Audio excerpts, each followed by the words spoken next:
Hi friends, ఈ వీడియోలో Andhra Pradesh, Telangana TET మరియు డిఎస్సికి సంబంధించి సైకాలజీలో జాతీయ పాఠ్య ప్రణాళిక చట్టం 2005 నేషనల్ కరికులం ఫ్రేమ్వర్క్ 2005కి సంబంధించి 50 ప్రాక్టీస్ బిట్స్ని నేర్చుకుందాము.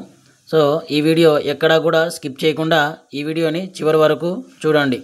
దానికంటే ముందు నా ఛానల్ని కొత్తగా చూస్తున్న వారు సబ్స్క్రైబ్ చేసుకొని పక్కనే ఉన్న బెల్ ఐకాన్ని యాక్టివేట్ చేసుకోండి. సో ఇంకా లేట్ చేయకుండా ప్రాక్టీస్ చేద్దాము. ఇందులో ఫస్ట్ క్వశ్చన్, జాతీయ పాఠ్య ప్రణాళిక చట్టం 2005ను రూపొందించిన సంస్థ ఎన్సిఈఆర్టీ. నెక్స్ట్, ఎన్సిఎఫ్ 2005 అనేది ఏ ప్రణాళిక చట్టంను సమీక్షించి తగిన మార్పులు చేర్పులు చేయడానికి ఉద్దేశించినది? ఎన్సిఎఫ్ 2000. నెక్స్ట్, ఎన్సిఎఫ్ 2005 ఎన్నవ జాతీయ పాఠ్య ప్రణాళిక చట్టము? సో 4వ ఎన్సిఎఫ్.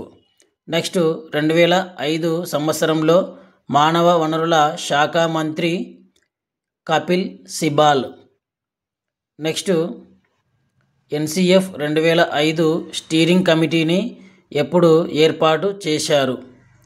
2004 జూలైలో ఏర్పాటు చేశారు.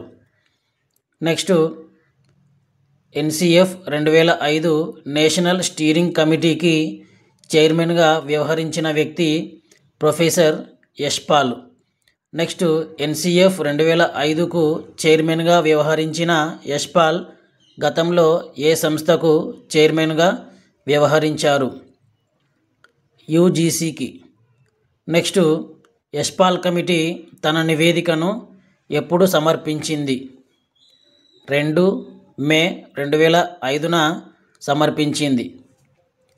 నెక్స్ట్, ఎన్సిఎఫ్ 2005 కమిటీలోని సభ్యుల సంఖ్య చైర్మన్తో కలిపి మొత్తం 35 మంది సభ్యులు ఉన్నారు.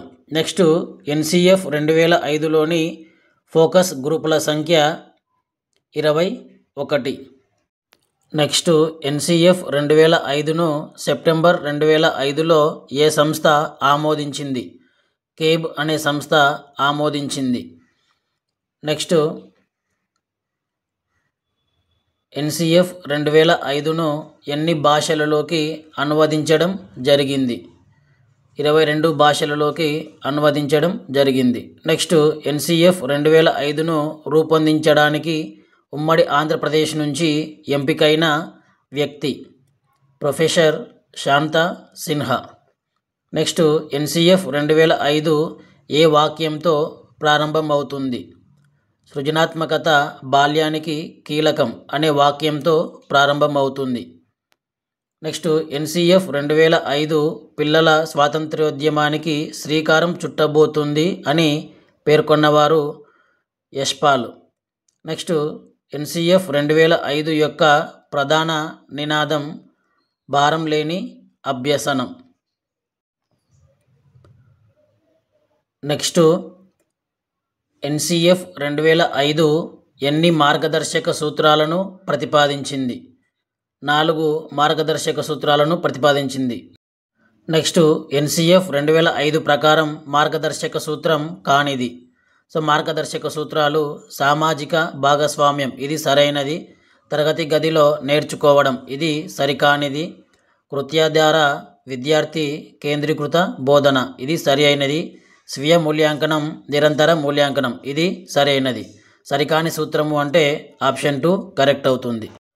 నెక్స్ట్, ఎన్సిఎఫ్ 2005 రూపకల్పనకు ఆధారమైన మనోవైజ్ఞానిక సాంప్రదాయ వాదము నిర్మాణాత్మక వాదము. నెక్స్ట్, 1992-93లో ప్రొఫెసర్ యశ్పాల్ కమిటీ పుస్తకాల భారంపై రూపొందించిన నివేదిక భారరహిత అభ్యసనం. నెక్స్ట్, ఎన్సిఎఫ్ 2005లో ఎన్ని అధ్యాయాలు ఉన్నాయి? 5 అధ్యాయాలు ఉన్నాయి. నెక్స్ట్, ఎన్సిఎఫ్ 2005లో మొదటి అధ్యాయం ఏది? సో మొదటి అధ్యాయం దృక్పథం. నెక్స్ట్ ఎన్సిఎఫ్ 2005లో అధ్యాయం 2 అనేది దేని గురించి తెలియజేస్తుంది? సో జ్ఞానం అభ్యసనం గురించి తెలియజేస్తుంది. నెక్స్ట్ ఎన్సిఎఫ్ 2005 ప్రకారం పాఠశాల తరగతి గది వాతావరణం అనేది ఏ అధ్యాయంలో చెప్పడం జరిగింది? 4వ అధ్యాయంలో చెప్పడం జరిగింది. నెక్స్ట్ ఎన్సిఎఫ్ 2005 ప్రకారం అధ్యాయం 5 దేని గురించి తెలియజేస్తుంది? సంస్థాగత సంస్కరణల గురించి తెలియజేస్తుంది. నెక్స్ట్ ఎన్సిఎఫ్ 2005లో పాఠ్యాంశాలు పాఠశాల దశలు మూల్యాంకనం గురించి తెలియజేసే అధ్యాయం 3. నెక్స్ట్ ఎన్సిఎఫ్ 2005 యొక్క ప్రధాన ఉద్దేశం జ్ఞాన నిర్మాణం. నెక్స్ట్ ఎన్సిఎఫ్ 2005 గురించి ప్రస్తావించిన కమిటీ కానిది. సో ప్రస్తావించిన కమిటీలో Yashpal committee, Kothari committee, Mudaliar committee. So ప్రస్తావించనిది సార్జెంట్ కమిటీ. నెక్స్ట్ ఎన్సిఎఫ్ 2005 ఉపాధ్యాయ శిక్షణలో దేనిని ప్రవేశపెట్టమని పేర్కొన్నది? శాంతి విద్యను ప్రవేశపెట్టమని పేర్కొన్నది. నెక్స్ట్ ఎన్సిఎఫ్ 2005 ప్రకారం ఏ స్థాయి విద్యలో త్రిభాషా సూత్రం ప్రవేశపెట్టాలి? మాధ్యమిక స్థాయిలో. నెక్స్ట్ ఎన్సిఎఫ్ 2005 ప్రకారం ప్రాథమిక స్థాయిలో బోధనా మాధ్యమం మాతృభాషలో జరగాలి. నెక్స్ట్ ఎన్సిఎఫ్ 2005 ప్రకారం యోగా కార్యక్రమాన్ని ఏ స్థాయి నుంచి ప్రవేశపెట్టాలని సూచించింది? ప్రాథమిక స్థాయి నుంచి. నెక్స్ట్ భాష ద్వారానే జ్ఞాన సంపాదన జరుగుతుందని పేర్కొన్నది ఎన్సిఎఫ్ 2005. నెక్స్ట్ ఎన్సిఎఫ్ 2005 ప్రకారం వారానికి ఎన్ని పీరియడ్లు గ్రంథాలయానికి కేటాయించాలి? వారానికి 1 పీరియడ్ కేటాయించాలి. నెక్స్ట్ ఎన్సిఎఫ్ 2005 ప్రకారం ప్రాథమిక స్థాయి పాఠశాల పనిచేయు సమయం 6 గంటలు. నెక్స్ట్ ఎన్సిఎఫ్ 2005 ప్రకారం ఉపాధ్యాయ విద్యార్థి నిష్పత్తి 1:30. నెక్స్ట్ ఎన్సిఎఫ్ 2005 ఏ తరగతి నుంచి విద్యార్థుల్లో స్వీయ మూల్యాంకనానికి అవకాశం కల్పించింది? 5వ తరగతి నుంచి. నెక్స్ట్ ఎన్సిఎఫ్ 2005 ప్రకారం 1 పీరియడ్కి కేటాయించిన సమయము 45 నిమిషాలు. నెక్స్ట్ ఎన్సిఎఫ్ 2005 ప్రకారం ప్రతి ఉపాధ్యాయునికి సంవత్సరానికి ఎన్ని రోజులు వృత్యంతర శిక్షణ కోసం కేటాయించబడి ఉన్నాయి? సంవత్సరానికి 20 రోజులు. నెక్స్ట్ ఎన్సిఎఫ్ 2005 ప్రకారం బాల్య ఆరంభ కేంద్రాలకు పని గంటలు ప్రతిరోజు 3 గంటలు పని చేయాల్సి ఉంటుంది.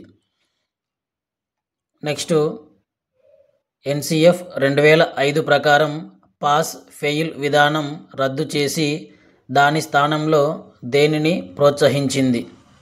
గ్రేడింగ్ విధానాన్ని ప్రోత్సహించింది.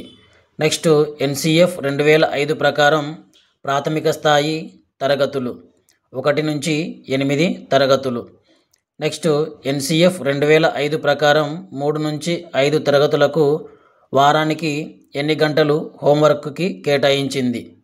వారానికి 2 గంటలు.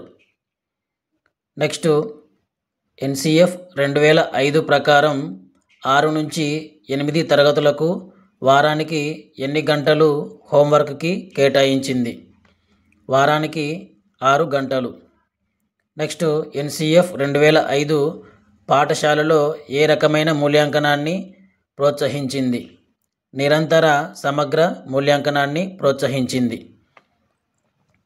నెక్స్ట్ ఎన్సిఎఫ్ 2005 ప్రకారం ప్రాథమిక పాఠశాల స్థలం ఎంత విస్తీర్ణంలో ఉండాలని సూచించింది?